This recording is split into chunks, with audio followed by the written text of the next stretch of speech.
அன்பர்களே, தாய்மார்களே, அடுத்து இப்பொழுது திருச்செந்தூரில் வாழும் செந்திலாண்டவன் நிகழ்த்திய ஒரு அற்புத நிகழ்ச்சியை சொல்லப் போகின்றேன். திருநெல்வேலியில் ஆறுமுகம் என்ற ஒரு அன்பர் இருந்தார். அவர் ஒரு நாள்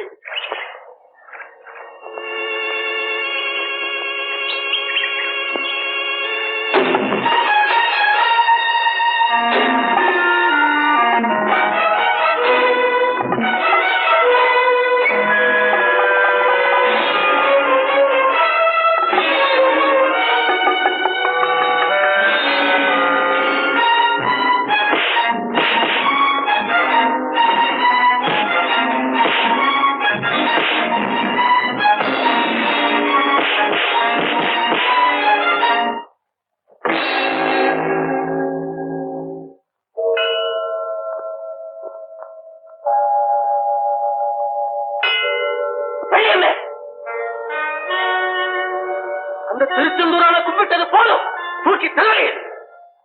நீங்களா இப்படி பேசுறீங்க? நான் பேசல, என்ன பேச வச்சுட்டான். ஐயோ, என்னங்க இது காயம்? என்னாச்சு? அல்லும் பகலும் ஆறுமுகனை கும்பிட்டமே, அதுக்கு அவன் கொடுத்த அன்பளிப்பு. வருஷா வருஷம் திருச்செந்தூருக்கு போய் விரதம் இருந்து வாழ்க்கைக்கு கவசம்னு நினைச்சு கட்டிக்கிட்டு வருவோமே காப்பு, அதுக்கு கிடைச்ச வெகுமதி. நீங்க என்ன சொல்றீங்க?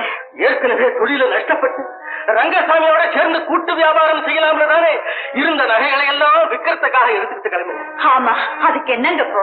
4 ரவுடிகள் என்ன வழிமறைச்சு கொண்டு போன நகைகளை எல்லாம் கொள்ளையடிச்சுட்டு போயிடுச்சு. சொல்றேன், போதும் அவர் நமக்கு காட்டின கருணை, செஞ்ச உதவி கொடுத்து சமாளம்.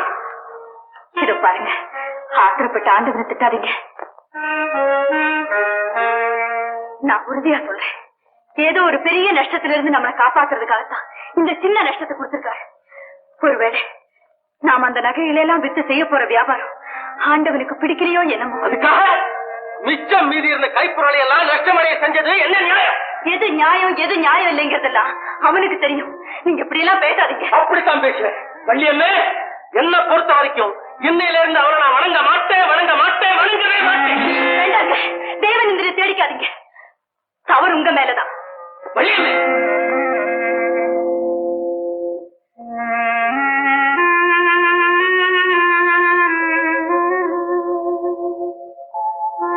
ஆண்டவன் உங்களுக்கு பொருளை கொடுத்தாரு, தொழிலை கொடுத்தாரு, அந்த தொழில நிறைய லாபத்தையும் கொடுத்தாரு. ஆனா அதையெல்லாம் பயன்படுத்தி வாழ தெரியாம வாழ்ந்து கேட்டது நீங்க தானே. அன்புல கொடுத்தாலும் அளந்து கொடுங்கன்னு எத்தனை தடவை சொல்லிருக்கேன், கேட்டீங்களா? சிரிச்சவெல்லாம் சிநேகித, உங்க காலை தொட்டு கும்பிட்டவெல்லாம் தோழ, முருகான்னு சொன்னவெல்லாம் பக்தன் முடிவு பண்ணி இருக்கிறதையெல்லாம் அள்ளி கொடுத்துட்டு ஆண்டவனை ஏன் குறை சொல்றீங்க? என்ன நடுத்தருவுல நிறுத்துற அந்த நன்றி கிட்டவனுக்கா பஞ்சு பேச? யார் நன்றி கிட்டவங்க? இல்லைங்க. என்ன சொன்ன?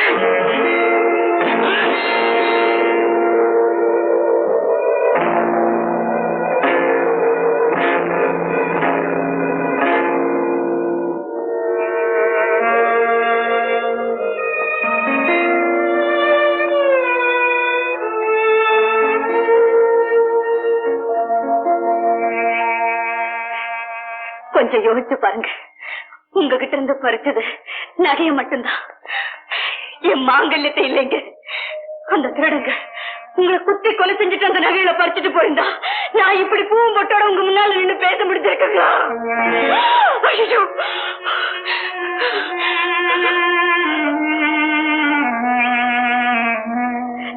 இப்ப சொல்லுங்க, யார் நன்றி கெட்டவங்க? ஆண்டவனா? ஆண்டவனா? ஆண்டவனா? இல்ல இல்ல இல்ல, இல்லவே இல்லவே. ஆண்டவா, ஆண்டவா, ஆண்டவா,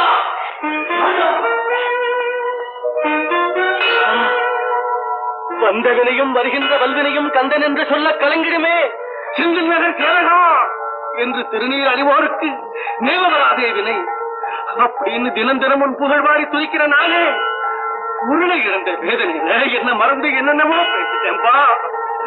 என்ன மன்னிச்சு முருகா, என்ன மன்னிச்சிருப்பா, என்ன மன்னிச்சிருப்பா.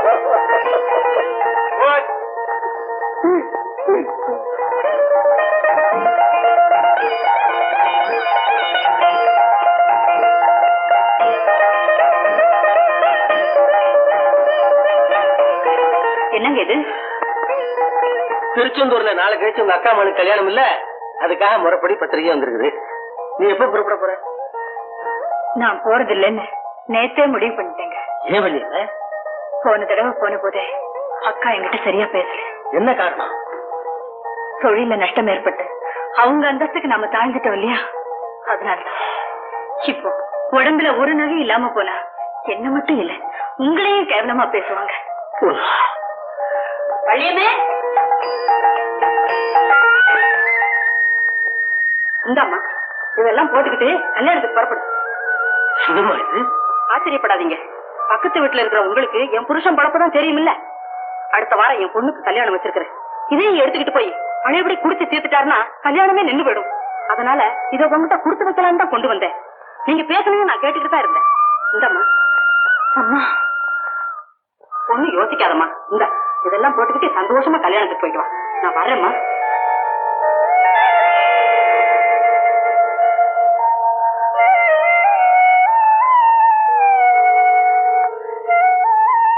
செந்தில் ஆண்டவன் திருவிளையாடல பாத்தீங்களா? புறப்படுங்க. நீ மட்டும் போயிட்டு வா. ஏன்? இந்த நகை திருட்டு போன விஷயமா நாளைக்கு போலீஸ் என்கொயரி இருக்கு. அவங்க கேட்டா எனக்கு எனக்கு உடம்பு சரியில்லைன்னு சொல்லு.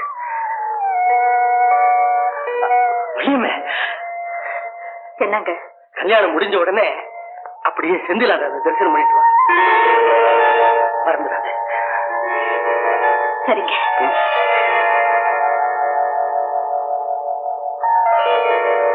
செந்திலாதவா.